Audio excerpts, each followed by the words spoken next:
Blessings, everyone. And once again, welcome to Presence of Light with Charlie Riverman Bergeron.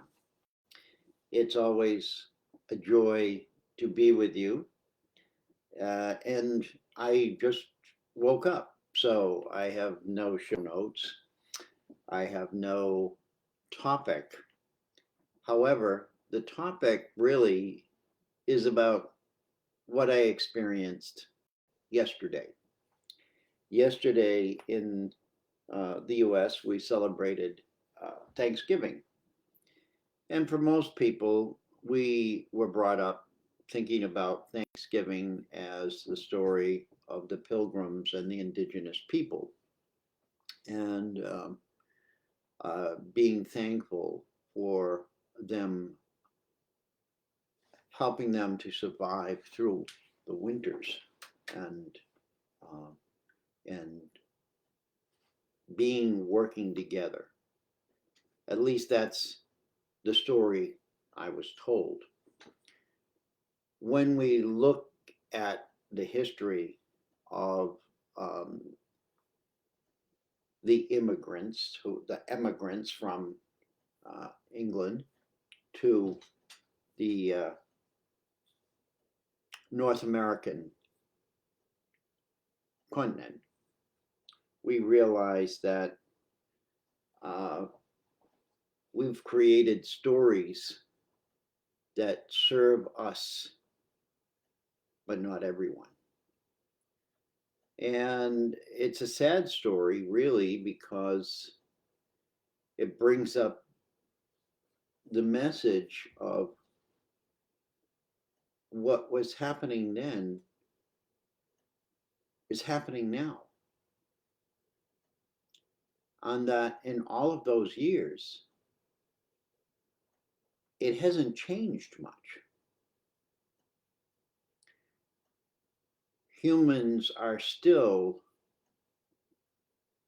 living in a tribal experience. And there's nothing wrong with having your tribe. But when your tribe cannot get along with another tribe, it creates distortion, it creates anger, pain, defensiveness, it creates fear, it creates hunger, it creates an irrational way of controlling. And the word controlling just came to me as to what happened. And I'm not saying this to disappoint you or to ruin your Thanksgiving day yesterday, but what it's about for me is really there's a shifting going on where we need to start focusing on peace. When we look at the world around us and we look at particularly the Ukraine and Russia, we realize that all of these innocent people, like you and I, who live a life in the best way that we can, are being attacked and killed. And how does that represent thankfulness? What do we become thankful for? So, yesterday, as many people, we gather with our families. And what was interesting for me was I got to be with two grandchildren who are both, I think, second term or sophomores in college. And I got to have a conversation about the future. And I actually got to listen to what their sort of idea of the future for themselves was. And I realized that if we, continue on the path that we're on, which seems to be one of destruction, of suffering, of tribal, how do you want to call it? Not connecting, fighting each other, while some are gaining great amounts of money, great amounts of power, and others are being starved to death.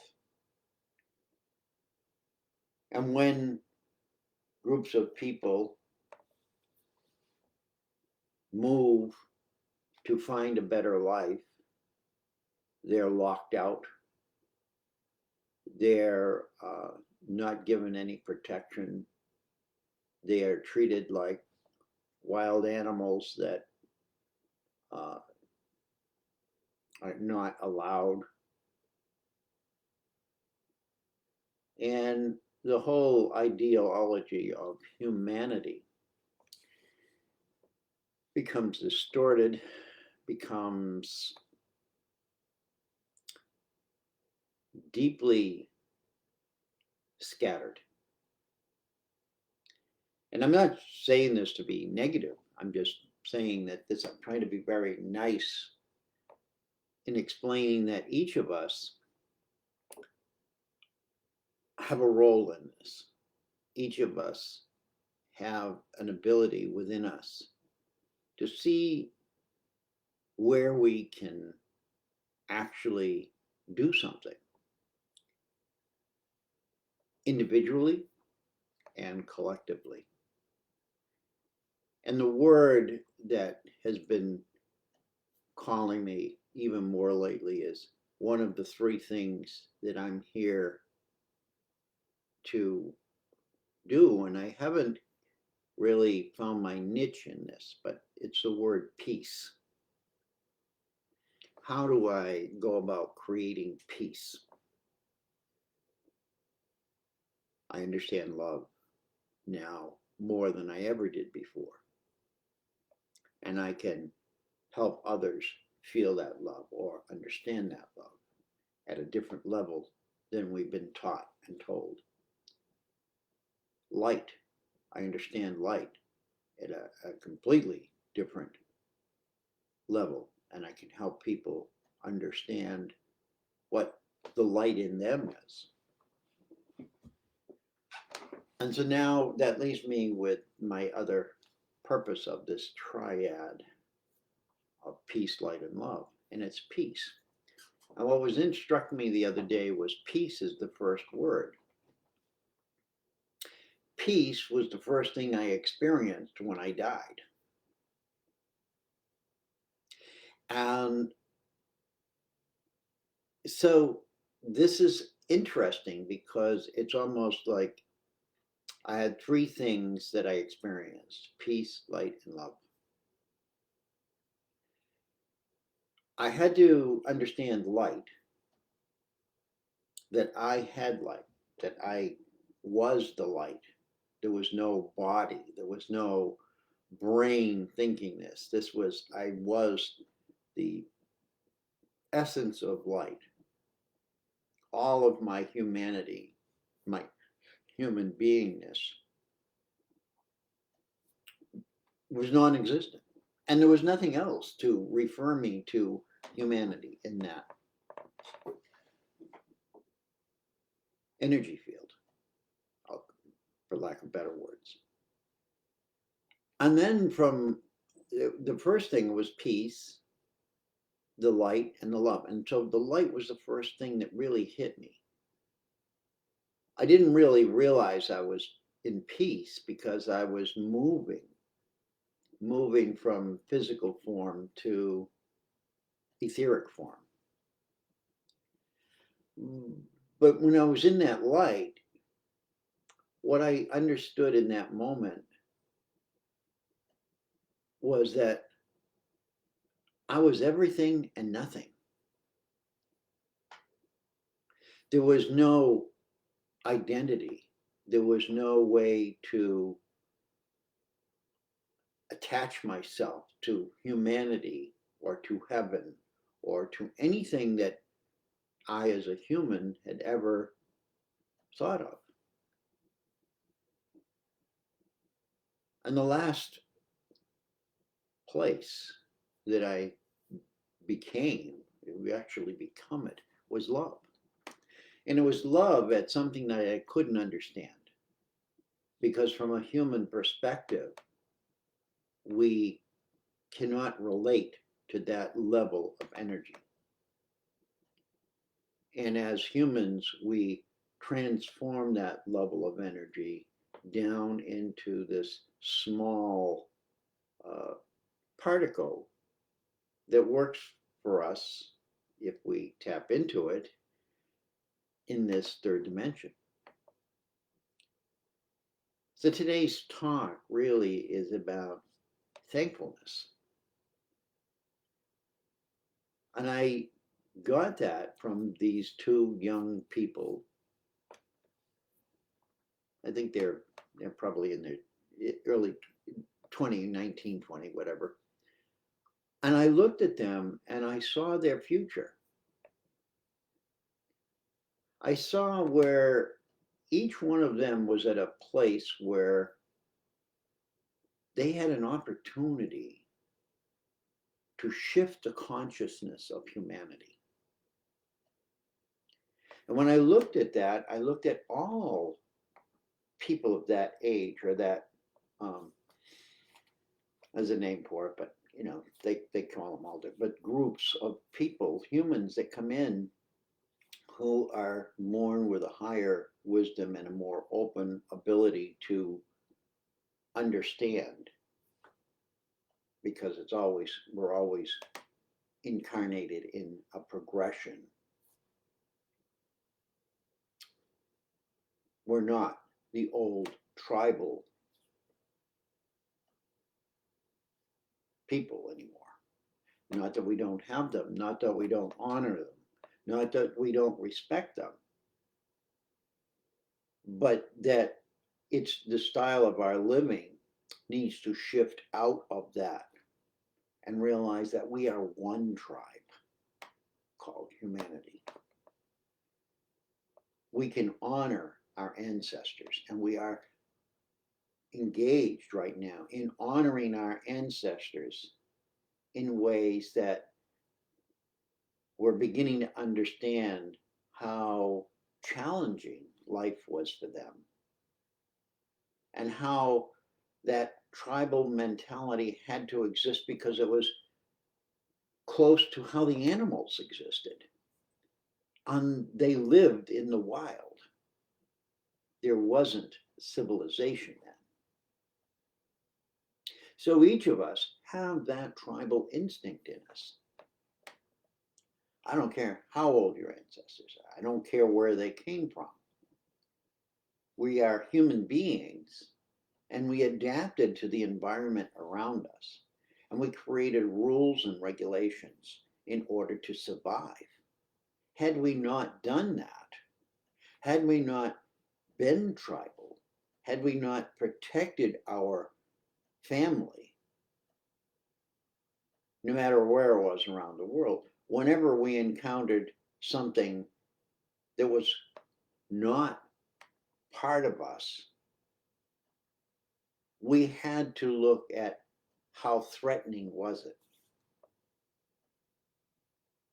Our survival relied on coming together, of being a group that thought, moved, and did everything as one. Bring it to today, that tribalism still exists around the world. And there's nothing wrong with it, except for one thing. That one thing is they are still defending themselves from the wild. But the wild isn't animals. The wild isn't just weather. The wild isn't something that is natural. The wild is what we as humans have created to make us feel that we had the power and ability and the right to control everything, including Mother Earth. And now we think we have the ability, or we have the right and the power to control the nearby space. It's amazing what we can do. It's amazing what we've created. But we have to stop and think about what was the cost of that? What is the cost of that? And as here in the United States, we just went through a period, and we're still going through it, where the leadership of our country is totally in a disarray. It's, I look at it as struggling to find its real identity. And what's happening is we have all of these individuals that are acting like tribes and saying, this is what I want, and this is what we want. This is what we, and we look at the structure of how we communicate around the world with all of these uh, meetings of people. They're tribes. They're still in that tribal mentality. They're only interested in what their tribe wants. Like all of us, we go, we only want what we want. We need to break this. We need to break this and start looking and thinking about what do we need to do for everyone. We are one larger tribe. We're all smaller tribes, but part of a larger tribe. So it's like molecules. There's small molecules, but they mass into something bigger. And if they're all fighting, then the larger molecule of life is not well. It's damaged, or it's has a disease. So I'm looking at yesterday Thanksgiving and talking to these two young people, and listening to how, in spite of all that's going on, they have a plan. They're not hardcore, but they're following a path that they feel they are good at, or want to be good at, or know that this is something they want to do. The message really was to encourage them, was to offer, if they needed some advice or just somebody to talk to, that I would be there. I would be there for them. I didn't have that in my youth. Many of us didn't have that in youth.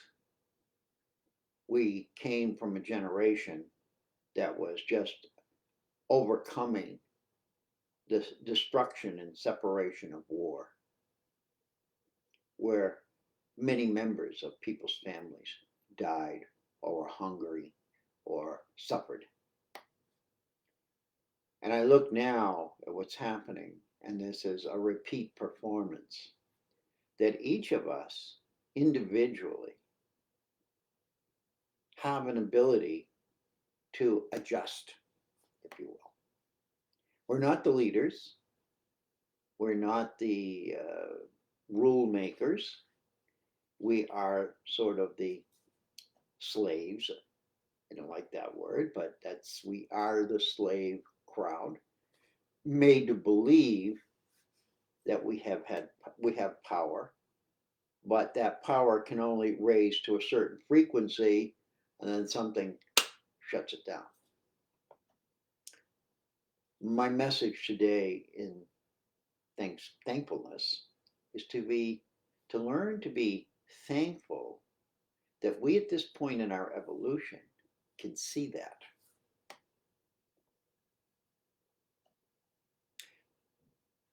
And feel it. We're not just cattle being herded from one area to another.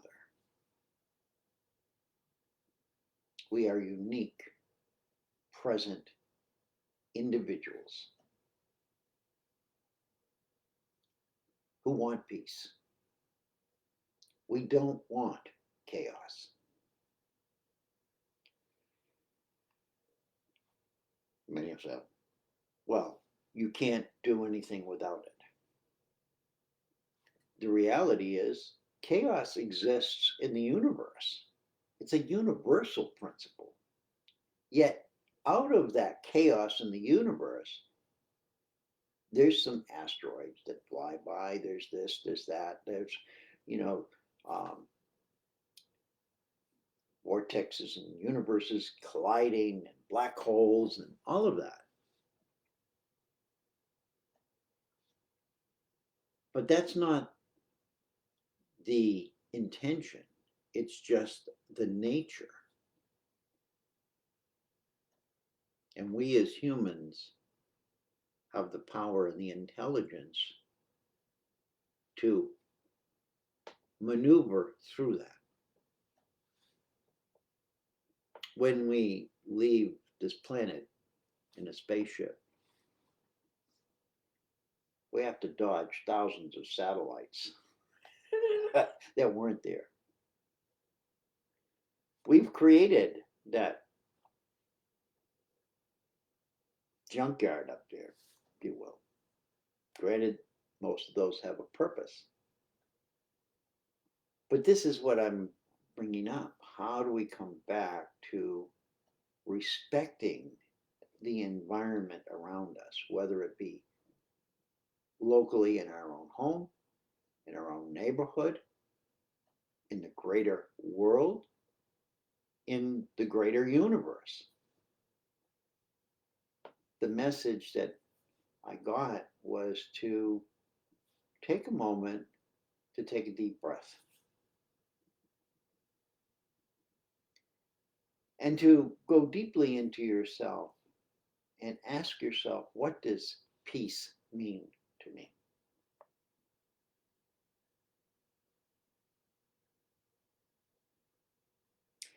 Am I thankful for peace?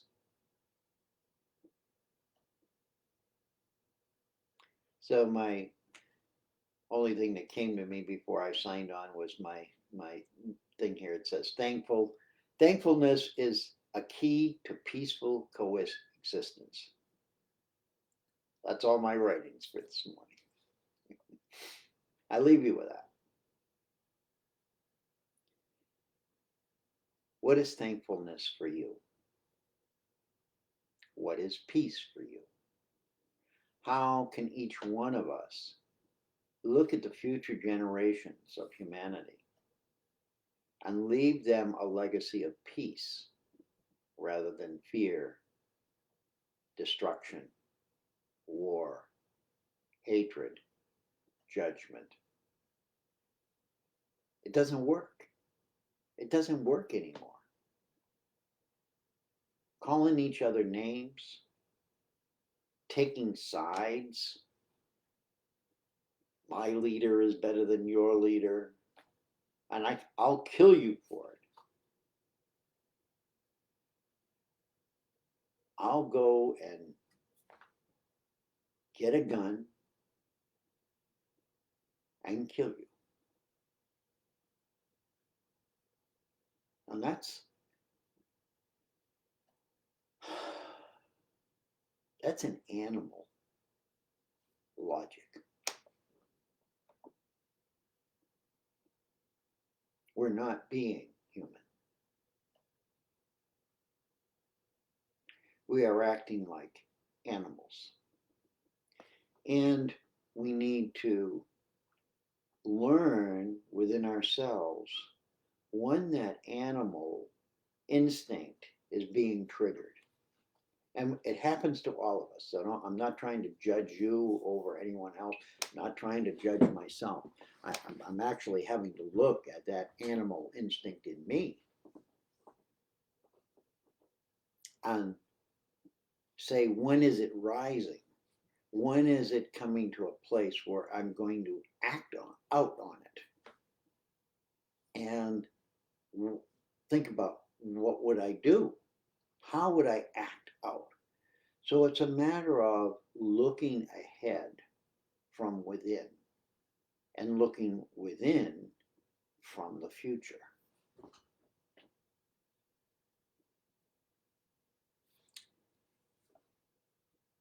And each of us, yeah, I'm looking at the show note, Victoria. It's easy to get caught up in the sorrows. It's easy to get caught up in them because we are caught up in them. The key is to look at the sorrows as something that on some level, even it be a tiny level, we have a power to adjust. It's like either turning the volume up or down or changing the channel. And this is what I saw in those two young people, that if we as the adults of the world don't start to respect our children as the future leaders and makers and shakers of the future, there will be no future. And there'll be no future because somebody in control will push several buttons. And the end for millions of people will happen. And the destruction that they will create will leave the future generations to wonder, why didn't we do something?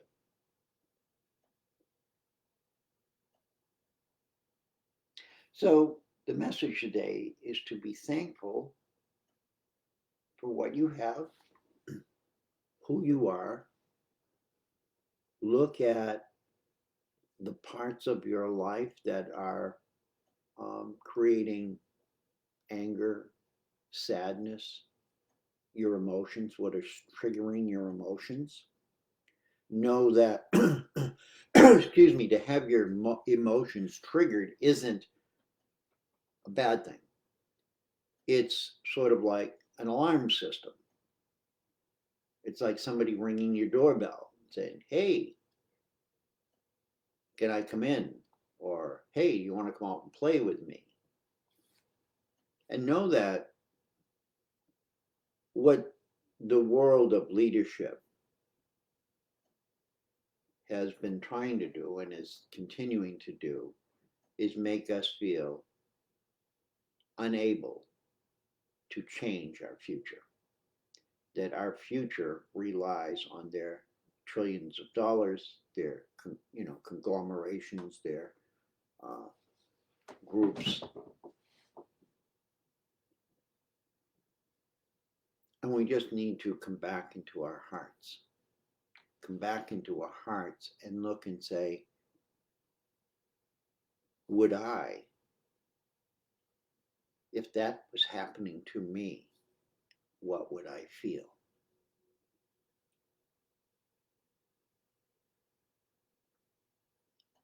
If I lived in a country and I had no food and I had no hope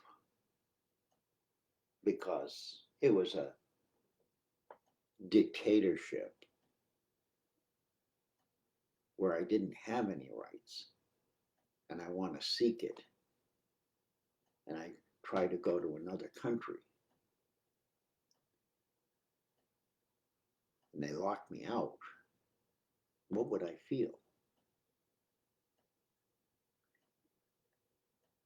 if I had a certain upbringing and a certain emotional presence, and somebody was judgmental of that, how would I feel knowing that those people would want to kill me?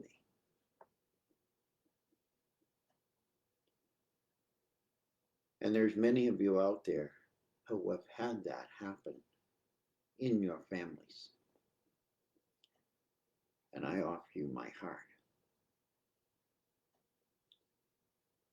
I can't imagine the pain and the suffering of knowing that the person you loved in your family had to go through that. This is the time of change. This is what the message for me is. And we've got to think about peace, each one of us. Can we work on the peace between Russia and Ukraine, or the Chinese and this or that? That's beyond our capability. Let's start right here within us. Can you find peace within yourself, or thanksgiving within yourself?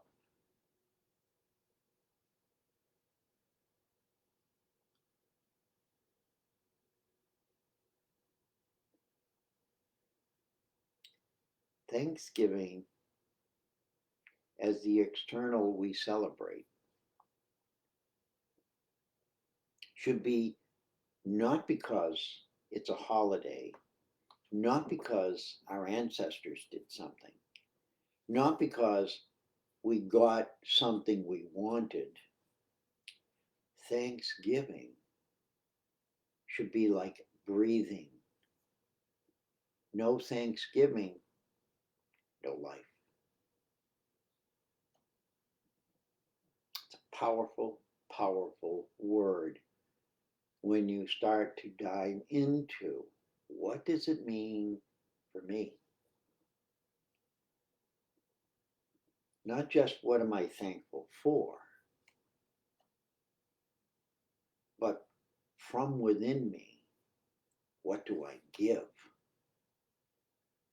Where do I give thanks?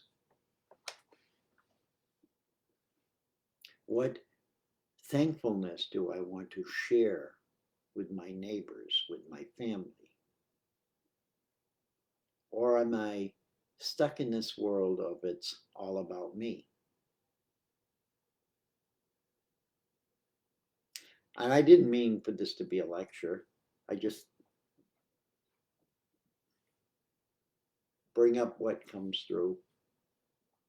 As I say, there's no show notes. This is just Riverman uh, accessing what he experienced yesterday. And it has shifted my thinking in, in a positive direction, a new path. What can I do? What can I say that not just only affects peace and light? I mean, light and love and light, but peace. Because until we're at peace, we're going to be on this road of mayhem. I like that word, mayhem.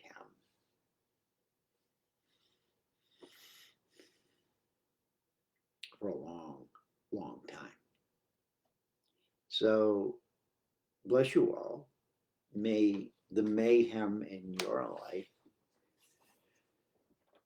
direct you to find solutions to it. And know that the solutions to that is in thanksgiving.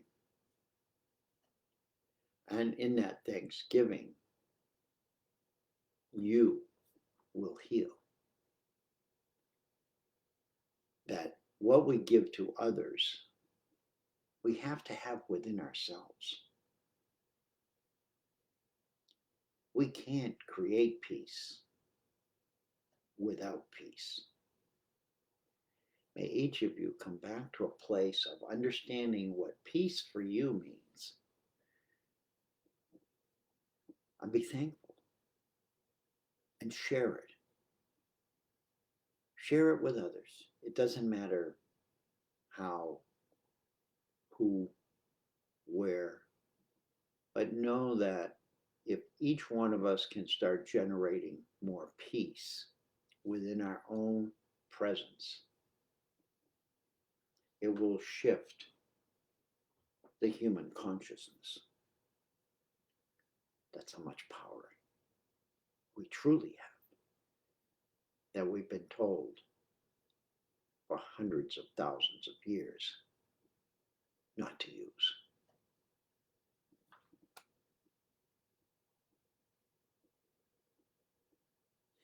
May each of you just come to a place of peace within you.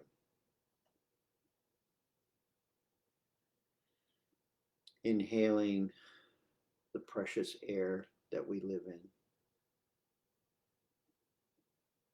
Knowing that as it enters our lungs, it is taken up into our heart, it moves to our brain, flows through our body without separation.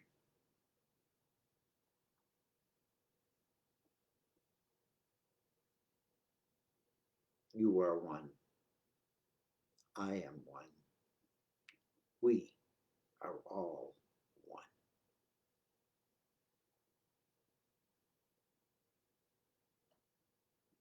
I love you. I thank you. I respect you. I am you. You are me. We are unity. One heart. One love.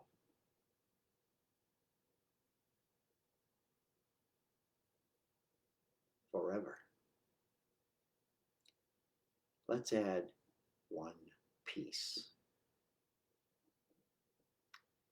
to that story. Love you all. It's a joy to be here, and thank you, Humanity Healing, for the opportunity to share what comes through me to the greater world. And I know that each one of us really want a better life. And we want a better life for our children and the future of our animals and our planet. And let's help the younger generations by offering them some of the wisdom that we have learned and experienced through life-giving living,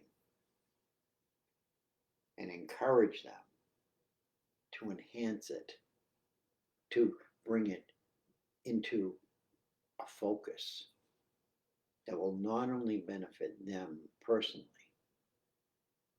but the greater whole of all life, as well as Mother Earth. Till next Friday, bless you all. Thank you all. I love you all.